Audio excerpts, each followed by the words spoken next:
मुसलमानों को योगी तो डरा रहे हैं। अरे कहने दो यार, योगी को मैं इसलिए पसंद करता हूँ, इतने सारे सीएम पीएम जो भी आए, आज तक किसी ने, इतने सारे रेप होते थे, कभी कोई कार्रवाई हुई?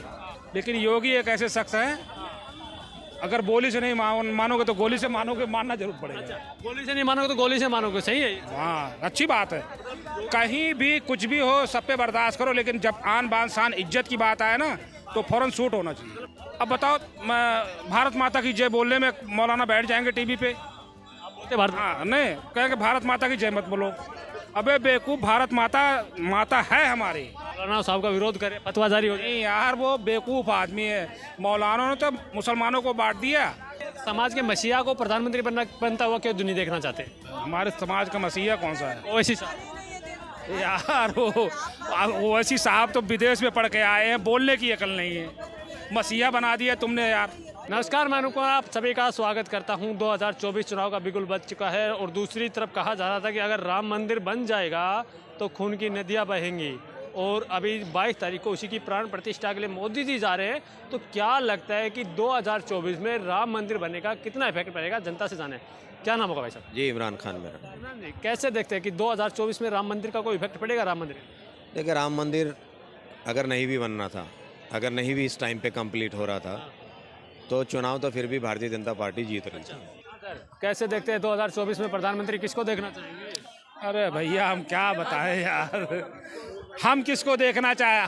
हमें आती जाती सरकारों से क्या लेना देना है यार? हमारा तो सरकार ऊपर बैठा है, हम इस सरकार पे ध्यान नहीं देते। हाँ, प्रधानमंत्री किसको देखना चाहिए? प्रधानमंत्री कौन सही लगे? जब मैंने कभी वोट ही नहीं दिया, मैं दिल्ली में रहता हूँ, यूपी का वोट है, तो कैसे फैसला कर दूँ या कि पक्षपात?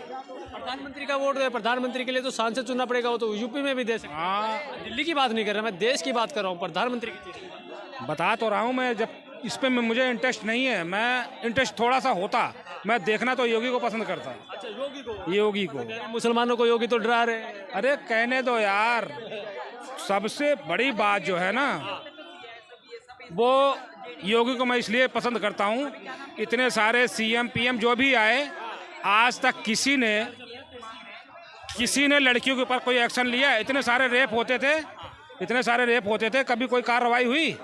लेकिन योगी एक ऐसे शख्स हैं, अगर बोली से नहीं मानोगे तो गोली से मानोगे, मानना जरूर पड़ेगा। गोली से नहीं मानोगे तो गोली से मानोगे, सही है ये? हाँ, अच्छी बात है। कहीं भी कुछ भी हो, सब पे बर्दाश्त करो, लेकिन जब आन बान शान इज्जत की बात आए ना, तो फौरन शूट होना चाहिए। योगी जी जो कर रहे हैं वो सही कर रहे हैं। हाँ, इससे मैं सहमत हूँ। आज सबसे ज़्यादा सऊदी अरब में क्राइम क्यों कम है? वहाँ औरतों की इज्जत सबसे ज़्यादा है। वहाँ अगर कोई तो मौलाना है, धर्मगुरु बड़े बड़े, वो तो कह रहे हैं कि मोदी योगी जी जो है मुसलमानों को डरा रहे हैं, उनको टारगेट किलिंग कर रहे हैं। सच्चा आदमी मोदी योगी या क्या किसी से नहीं डरता? सच आदमी जो है ना, ईमानदार, कभी किसी से नहीं डरता, सिर्फ एक अल्लाह से डरता है। और मौलाना कौन सा यार, मौलाना कौन से? इतने उसमें टीवी में जो बैठे होते हैं ना, बेवकूफ़ जाके बैठते हैं, अपने धर्मगुरु को गाली दे रहे, फतवा जारी। फिर वो वाली बात धर्म की, इसमें तुमने क्यों नाम ले लिया? उसमें जिसे कुछ पता नहीं होता ना कि इसमें बोलना क्या चाहिए, वो जाते टीवी में डिबेट देने के लिए। अब बताओ, मैं भारत माता की जय बोलने में मौलाना बैठ जाएंगे टीवी पे? हाँ, नहीं कहेंगे भारत माता की जय मत बोलो। अबे बेवकूफ़, भारत माता माता है हमारी। वो मैं पूरी बात बताऊंगा, देखो वीडियो मत करना। भारत माता यूँ है हमारी कि सबसे पहला आदमी जो पढ़ा लिखा होगा ना, अगर वो मौलाना पढ़ा लिखा होता है बेवकूफ़ आदमी, तो फ़ौरन समझ जाता कि सबसे पहला आदमी आदम अलैहिस्सलाम जो पैदा किए गए थे, कुरान में लिखा है मिट्टी से पैदा किया था उन्होंने।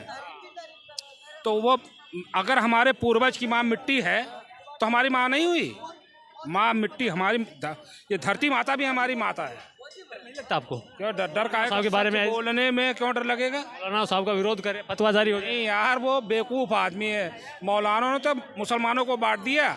इस्लाम धर्म में अगर कोई कहता ना, कोई भंगी क्यों ना हो, किसी भी जात का हो, चूड़े चमार कुछ भी कह लो, आप अगर वो मुसलमान बन गया ना, तो उसको आप भंगी नहीं कहेंगे, सिर्फ मुसलमान कहेंगे। बहुत बड़ा बैन है। और जहाँ वो बैठ कर नमाज पढ़, जहाँ तुम राजा पढ़ेगा, वहीं फ़कीर भी पढ़ेगा नमाज। समाज के मसीहा को प्रधानमंत्री बनता हुआ क्यों नहीं देखना चाहते? हमारे समाज का मसीहा कौन सा है ओवैसी साहब। यार? वो ओवैसी साहब तो विदेश में पढ़ के आए हैं, बोलने की अकल नहीं है।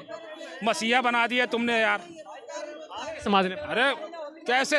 ना है एक आदमी जो ये बोले खुलेआम कि मोदी योगी बठ में चले जाएंगे, हिंदुओं तुम्हें बचाने का है, तो वो देश का पीएम का हकदार कैसे हो सकता है? समाज की आवाज़ वो इंग्लैंड पढ़ के आए मैंने सुना, लेकिन इतनी अकल नहीं है। नहीं, मोदी जी के फेस पे चुनाव तो भारतीय जनता पार्टी जीत रही थी, फिर भी मोदी हाँ, इससे इतना ज़रूर होगा कि जो एक मैनिफेस्टो में वादा किया गया था कि भाई 370 पे वर्क करेंगे, वो हो गया।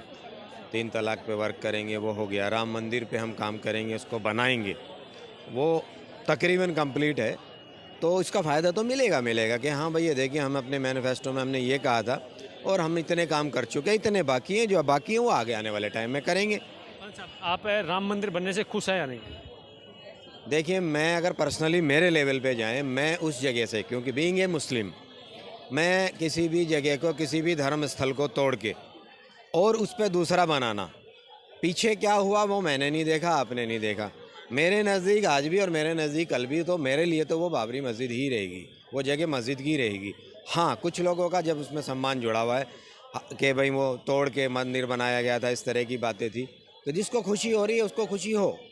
मुझे ना खुशी है ना गम है इस चीज़ का है कि इस राजनीति के चक्कर में जिसका ताला बाबरी मस्जिद का खोला गया था स्वर्गीय राजीव गांधी के द्वारा, और वहाँ से ये मेन फसाद शुरू हुई थी, उसमें हज़ारों मेरे हिंदू भाई भी मरे और मेरे मुसलमान भाई भी मरे। नॉट हिंदू नो मुसलमान, मेरे हिंदुस्तानी भाई मरे, मेरे भारतीय नागरिक उसमें मारे गए हैं। ठीक है जी, मुझे दुख उस चीज़ का है।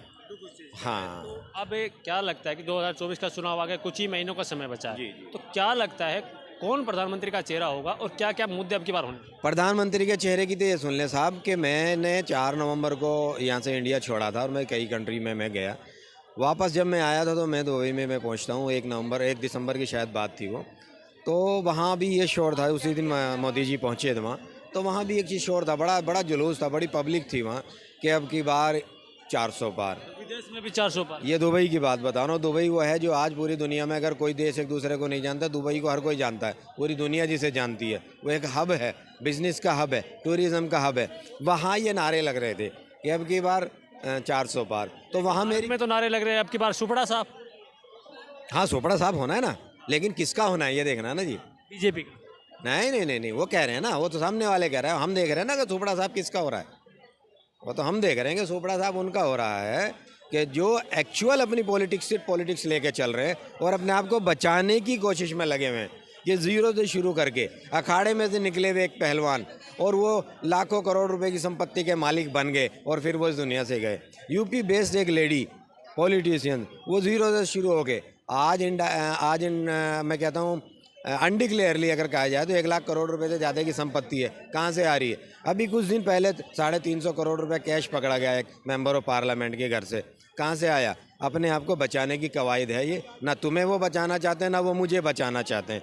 विपक्ष को डराने की साजिश है, लोकतंत्र खतरे में, विपक्ष को डराने के लिए छापे मरवा रही ईडी सीबीआई से बीजेपी। तो वो 350 करोड़ रुपए क्या ईडी ने अपने आप रख दिए थे ले जाके? और वो भी नहीं था कि वो पुराने नोट हो, वो तो नया था कि भाई उसमें ना 1000 के थे ना 2000 के थे। इट मीन्स वो नया फंड था आपका। 500 के सारे नोट थे, वो ईडी ने रख दिए थे या मोदी जी ने भिजवा दिए थे या किसी और लोगों ने भिजवा दिए थे। वो तुम्हारा पैसा था ना, तुम्हारे घर में पकड़ा गया। मोदी जी ने कुछ किया नहीं, बस देश को बेचा है। किसको? कहाँ से बेच दिया? लाल किला बेच दिया, इंडिया गेट बेच दिया, रेलवे बेच दी, सब कुछ। नहीं, बेचना अलग चीज़ होती है, प्राइवेट होना अलग चीज़ होती है। आज एयर इंडिया में, मैं एयर इंडिया से ही मैं यहाँ से निकला था, आज उसकी कंडीशन पहले से काफ़ी बेहतर है। और आगे अभी परसों उन्होंने एक और क्राफ्ट मंगाया एयर इंडिया वालों ने, बाहर से मंगवाया, डबल डेकर बड़ा, उसमें 700-800 लोग शायद बैठ के सफ़र करेंगे। आप प्राइवेट हाथों में देंगे। मैं कहता हूँ आगे भी बहुत सारी चीज़ों को प्राइवेट हाथों में देने की ज़रूरत है। जहाँ दिमाग ख़राब हुए हैं लोगों के, काम 25,000 का नहीं करेंगे, तनख्वाह लेंगे 1.5 लाख रुपये, तनख्वाह लेंगे 2 लाख रुपये और बाकी दूसरी भी फैसिलिटी लेंगे। तो प्राइवेट हाथों में जाने ऐसे इंडियन आपसे पूछना चाहूँ कि विपक्ष में आपको एक चेहरा अगर जाना चाहूँ, कौन लगता है कि कौन प्रधानमंत्री का चेहरा हो सकता है? इसमें इस वक्त में कोई नहीं हो सकता। कोई मजबूत चेहरा विपक्ष के पास है ही नहीं। आपके समाज के मसीहा रहे कौन? ओवैसी साहब। नहीं, कहाँ? अरे वो आने वाले वक्त में ऐसा ना वो अपनी सीट बचाना भारी हो जाए उनको। हैदराबाद से क्या बात कर रहे हैं मेरे भाई? हाँ, विपक्ष ने भी एक चेहरे पे मोहर लगाते, खड़गे साहब को देख लीजिए। नहीं, वो भी नहीं होंगे। खड़गे साहब कठपुतली हो रहे हैं इस वक्त। हाँ, और देखो कुछ भी है, ये तो सच्चाई और देश ने देखा है कि फेस चाहे पीवी नरसिम्हा राव जी रहे हों, चिदम्बरम जी रहे हों, आगे जो बंगाल से जो हमारे राष्ट्रपति जी बने थे क्या नाम मुखर्जी तो एक चेहरा बंगाल से भी आ गया है। कौन कौन ममता दीदी।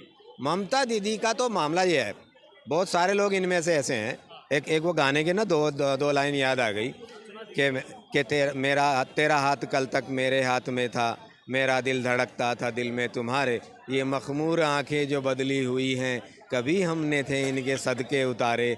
एक अकेली कांग्रेस को छोड़ के कौन सी ऐसी पार्टी थी जो पहले अलायंस नहीं की, जिसने किया भारतीय जनता पार्टी के पास। आज इन्होंने चूड़ी टाइट की है तो उन्हें तकलीफ हो रही है। हाँ, और ये मुस्लिम के अलावा कुछ नहीं करे, मुसलमानों को डराते हैं, मुसलमानों की चूड़ी टाइट बीजेपी वाले। चूड़ी टाइट तो सबकी हो रही है, सही पॉइंट पे जहाँ होनी चाहिए, और जहाँ नहीं हो रही वहाँ किसी की भी नहीं हो रही। मैं बात नहीं कर रहा आपसे, मैं यहाँ चांदनी चौक में खड़ा हूँ, लाल किले के सामने खड़ा हूँ, मैं आपसे खुल के बात कर रहा हूँ। बताओ इन्होंने मुझे रोक दिया या किसी और ने आके मुझे रोक दिया? कहाँ से चूड़ी टाइट हो रही है? डरे हुए हैं। ओवैसी साहब कह रहे हैं राहुल गांधी तब संसद में वापस आए, कह रहे शेर वापस आ गया, अब राहुल गांधी विकास की आंधी राहुल गांधी। वो अपनी जो है ना, वो वहीं एक बार बहुत साल पहले क्या कि स्टेटमेंट था ओवैसी साहब का, अगर आप देखें सोशल मीडिया पे, वो आज भी होगा, तो उन्होंने कहा था कि ये कांग्रेस जो है ना, ये तमाम पार्टियों की माँ है, तो उस माँ का ये बेटा है, तो ये उस माँ का ये बेटा है, तो रेस्पेक्ट करेंगे, क्योंकि उन्हें इधर तो कोई स्कोप नज़र आ नहीं रहा, उन्हें तो ये लगा। दिल्ली से है ना? जी मैं प्रॉपर दिल्ली के लाल को भी देख लीजिए थोड़ा, वो भी प्रधानमंत्री के लिए। कौन? दिल्ली के लाल केजरीवाल। इन फ्यूचर सुनिए, मेरे जो है ना रिकॉर्ड में रहेंगे मेरे शब्द, आने वाले टाइम में शायद सीएम की कुर्सी के भी उन्हें टोटे पड़ जाएं, इनके भी ला लेना पड़ जाए। दिल्ली जीती, कह रहे दिल्ली जीती थी, पंजाब जीता, अब 24 की बारी है।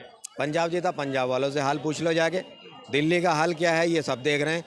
मेरे एक नज़दीक में, आप कहें तो मैं उनको 1-2 दिन में बुलवाऊँ यहाँ, क्योंकि जो भुक्तभोगी होता है ना, जब वो बताता है ना, तो तब पता लगता है। 3 बेटियाँ छोटी छोटी, विधवा औरत है साहब, पेंशन नहीं मिल रही है उसको, राशन नहीं मिल रहा है उसको, किराए पे अपनी मम्मी के पास रहती है। ये केजरीवाल के गवर्नेंस का हाल है। ये साल से ज़्यादा हो गया धक्के खा रही है उसको, अगर 1 महीने की भी पेंशन, विधवा पेंशन चमका खत्म है सिस्टम भाई, जी का झोला पैक करा। खत्म है, मेरे एंगल से खत्म है सर। हाँ।